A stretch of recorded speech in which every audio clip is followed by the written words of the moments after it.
Do not skip this video. What you are about to listen to happened in a real courtroom and saved a man who was on a death sentence. The judge had just delivered a death sentence to a man when suddenly a dog walked into the courtroom with evidence that changed everything. He knew no one believed him. Not the prosecutor, not the jury, not even the man who had shared a cell with him these past few weeks. Still, he held on to hope, not for justice or truth, but for one thing, that Bear would understand. Before we move on with today's story, please let us know where you're listening from. "Stand, Mark Levin," said Judge. The courtroom froze. The low hum of the air conditioner, the cough of an old reporter in the back, the scratching of a pen on paper, all of it sounded louder than the judge's voice. Mark stood slowly, as if sensing this would be the last time he'd ever be asked to rise, not to be freed, but to be taken away forever. "The court finds you guilty of the rape and murder of Claire Benton. Sentence? Death." No cries, no gasps, just a click of someone's pen. The verdict had been decided long before. Mark didn't flinch, his eyes wandered. Somewhere in the hallway behind a concrete wall, an old German shepherd named Bear waited for him. Calm in his crate, as always, like he understood everything at a glance. Claire had been special. Maybe the only woman who could quiet him, calm him. They met after he was dismissed from the police force, and in a few short months she became part of his life as if she'd always been there. And then she was found dead. Her apartment covered in blood, no forced entry, signs of struggle. His fingerprints on a wine bottle, his boot prints in the blood, his DNA on her body. Everything pointed to him. "They framed me," he had said. They didn't care. "Do you have any final words?" the judge asked. Mark didn't answer right away. He looked at the prosecutor, the jurors, the empty bench where Claire's mother used to sit. "Yes," he finally said. "When it's over, I want to see my dog, Bear." The judge frowned. "That's your final wish?" "Yes." It was recorded, final wish, meeting with the dog, Bear. They led Mark out. He walked calmly, the same way he had when entering interrogation rooms, or raids. Except back then he had a holster, a badge, a radio. Now, just handcuffs and a number on his prison jumpsuit. Behind glass, he saw Claire's mother. She stared up at the sky, exhausted, tearless, full of hate. He didn't look away. He had long stopped understanding why he even looked at the world anymore. In solitary, for the first time, he lay down not on the cot, but on the cold concrete floor. No pain, just silence and chill. Sometimes the prison doctor brought pills. Sometimes the chaplain offered confession. Mark said nothing. There was no one left to talk to. 3 days passed. On the 4th day, a guard with a grim face came. "Your dog is here." Mark sat up. "Where?" "In the yard. You've got 20 minutes. He got up without a word. They brought him to a fenced area where police dogs are normally walked. There, by the fence, sat Bear. He didn't move until Mark came close. Then the dog slowly got up, walked over, and rested his head on Mark's knees like there had never been a 2-week separation. Mark knelt down, placed his hands on that warm, familiar fur, the same he used to scratch during quiet evenings in front of the TV. "I'm sorry," he whispered. "I didn't protect her. I failed." Bear gave a soft whine, the sound he usually made when something felt wrong. Mark understood. The dog knew something. He felt it. "They were wrong, Bear. I didn't kill her." Bear lifted his head, ears up, eyes alert. And then suddenly, he bolted. He ran to the edge of the fence and froze. Something had caught his attention. A figure, a shadow, moved in the distance behind the trees. Bear growled. "Hey!" Mark shouted, but the guard was already approaching. "Time's up. Let's go." Bear didn't move. He stood by the fence watching the woods. Then, without warning, he darted off, dug under the fence and vanished into the trees. "Damn dog escaped," the guard cursed. Mark smiled for the first time in weeks. Let him go. That evening the news ran a short piece. Former detective Mark Levin sentenced to death for the murder of a young woman. Closed trial. Execution set within a month. The TV was turned off. Silence returned. But somewhere out there, deep in the forest, a dog was running. One who didn't care about politics or headlines. He knew only one thing. His master was innocent. And he would prove it. The prison routine didn't change. Every day was the same, until news of Bear's escape broke the monotony. Guards laughed. "That dog will get eaten in the woods or shot by a hunter." Mark didn't argue. He said nothing. But now, he had something no one could take from him. Hope. 3 more days passed. On the 4th day, Lieutenant Colonel Grin from Internal Investigations arrived. He never shook hands, people said. so as not to leave fingerprints. You had an incident, Grin said. That dog. Got footage of how he left? Yes. Rear yard cameras caught it. Half an hour later, they were in the control room. Black and white footage played. Mark and Bear sitting together. Then the dog jumped up and ran. A second later, something flickered on the edge of the frame. A shadow. A man? Hard to tell. That's not a guard, Grin said, tapping the screen. If Levin's innocent, it'll cost us. The evidence was airtight. I know, the warden muttered. Meanwhile, Bear followed his instincts. He ran by scent, by faint markers that only he remembered. He had been in that forest before, with Claire and Mark just 3 months ago, in a bright August afternoon. He found the old campsite, trampled ground, burned stones, remains of a tent. The smell of blood and gasoline. He dug with his nose and paws. A plastic snap. A small box. He grabbed it and ran. He didn't know where, just that he had to go. Hunter Jack Pearson was driving home in his rusty pickup when a dog ran into the road. He slammed the brakes. The dog didn't attack. He walked up and dropped the plastic box at Jack's feet. What the hell? There was a camera logo on the case. Inside, a memory card. Jack tossed it in his pocket and drove home with the dog in the back. Let's see what you've got, Mutt. Hours later, he inserted the card into his laptop. A folder popped up, Night T1208. First file, shaky night footage. Someone had forgotten the camera was still recording. Then, voices. Hurry up, you idiot, you left your gloves. She's unconscious. The camera tipped. Faces, vests, a tattoo, skull with wings. Jack squinted. He knew that tattoo. He knew who it belonged to. The next morning, he went to the police station. The memory card made it into police hands. Back in his cell, Mark heard the click of the door, off schedule. He was brought to an interview room. Lieutenant Colonel Grin sat there with a laptop. We have new material, a video. He pressed play. Mark froze. He knew the man with the tattoo. Ricky Bones Dalton, the name came instantly. One of the men he once tried to put away. One of the men who had sworn revenge. This video gives me a chance, Mark said. Grin nodded. If DNA matches and the court accepts it, you'll walk free. Mark inhaled, quietly, without joy. He knew this was just the beginning. But, Grin added, we checked the bikers. Last known location, abandoned property north of the county. They left 2 weeks ago. Mark spoke quietly. They killed Claire because of me. I arrested one of their brothers years ago. Drugs, weapons. Got 20 years. You had a motive, Grin admitted. But now we have something better.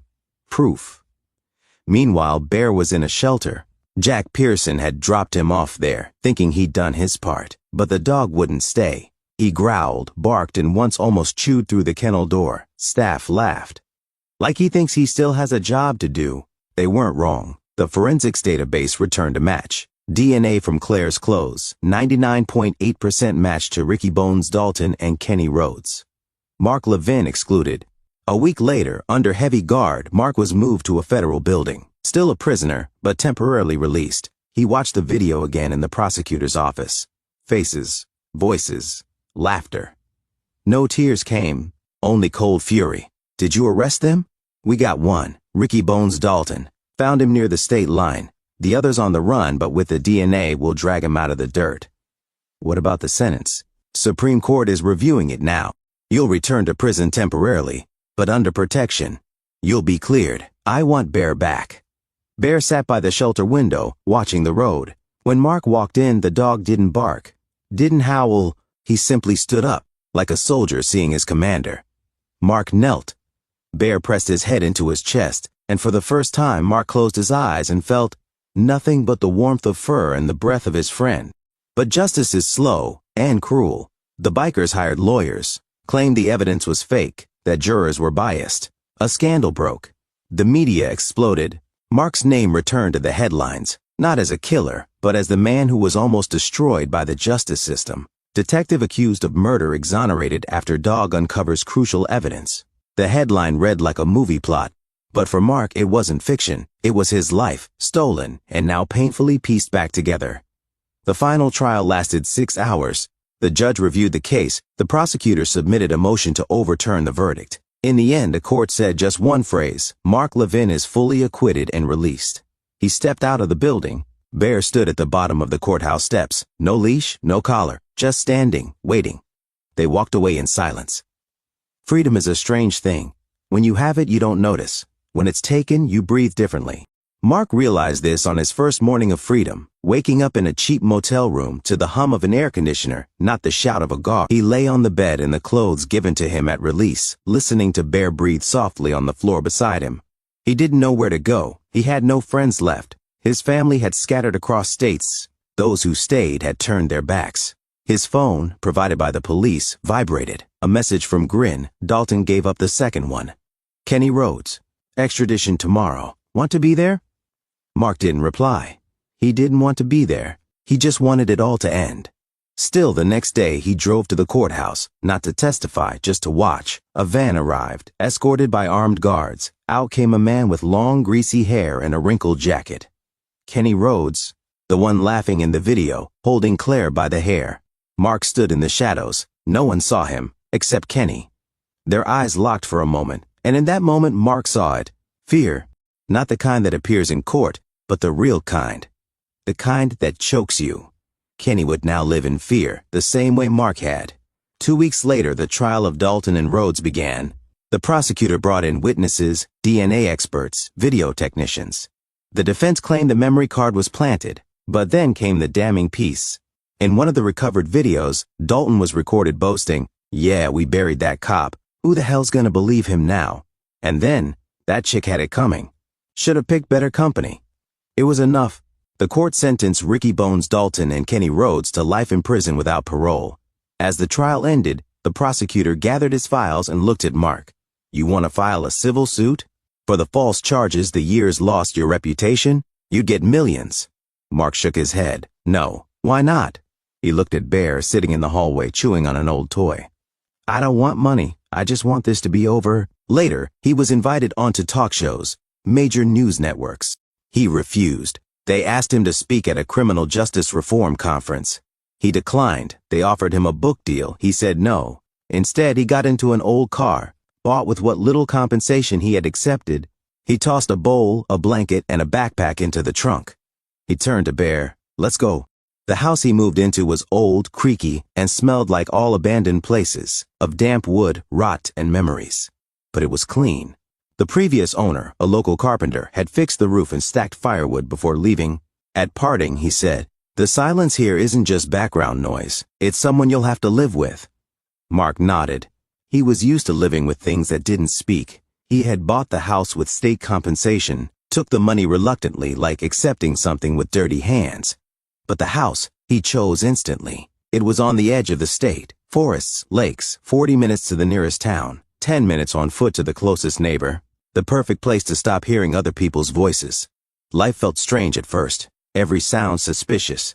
Every glance in the supermarket two-pointed. Mark caught himself locking doors even in daylight, checking windows before sleep. Bear adjusted faster. It was as if the dog instantly knew the danger was over. Now it was time to live. Each morning began the same. First, silence.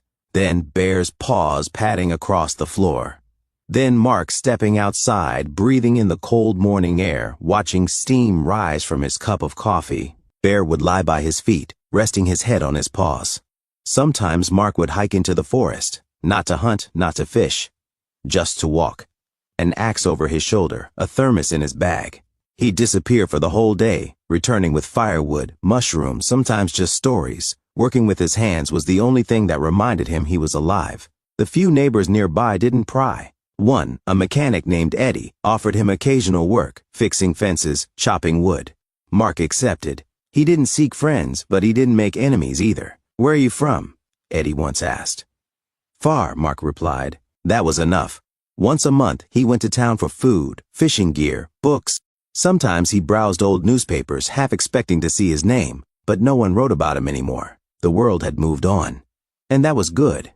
Bear sat next to him in the car, quietly snorting when they passed bikers. He still remembered the scent, Mark could tell. But none of them posed a threat anymore. The guilty were in prison. The others were gone. One day, Grin showed up. No badge, no official car. Just an old pickup truck and a bag in hand. He greeted Mark, sat on the porch, cracked a beer. So, this is where you ended up. Where else would I be? Mark replied. Grin nodded. You never reinstated your badge. Didn't want to. I'm not part of the system anymore. You were a good cop. Doesn't matter. They sat quietly for 10 minutes. Then Grin set the bag down. Here are the papers, in case you ever change your mind. And this. He reached into his jacket and pulled out a badge. On the back, Levin, 21st Precinct, until the end. It's not official, but you earned it. Mark took it, looked at it, closed his hand around it. Thanks, I'll be going. Good luck. They never saw each other again. Years passed. Bear aged. His muzzle turned gray. His steps grew slower. He still followed Mark into the forest but no longer chased birds. He preferred lying under a tree, watching his master split firewood or fix the roof. He lived another 4 years. One morning he simply didn't wake up. Mark buried him by the house, under a large oak tree, placed a wooden cross. No name, no dates. He just sat there until sunset, watching the sun filter through the leaves. No tears, no words. Just a soft breath, thank you. Now, he lived alone. Sometimes neighbor kids brought him food or helped carry things. He wasn't someone people feared, but not someone they ran to either, just a man. A man quietly, honestly living the life he got back after death, betrayal, and prison. One evening, as he read an old book and sipped tea, a branch tapped the window. The wind was picking up. Mark stepped onto the porch, adjusted the shutters, breathed in the cold air, and looked at the sky. And thought, now everything's in his place. He wouldn't go back to the past. He held no grudge, wanted no revenge. That was all gone. All that remained was peace, and the memory of her, of him, of the dog who once saved his life. He sat on the porch steps, lifted his face to the wind, and closed his eyes. Silence. The kind the carpenter had spoken of. The kind you could finally live with. This dog saved the man's life. If your dog was the only one who believed in your innocence, would that be enough to keep you going? Please share your honest opinions in the comments below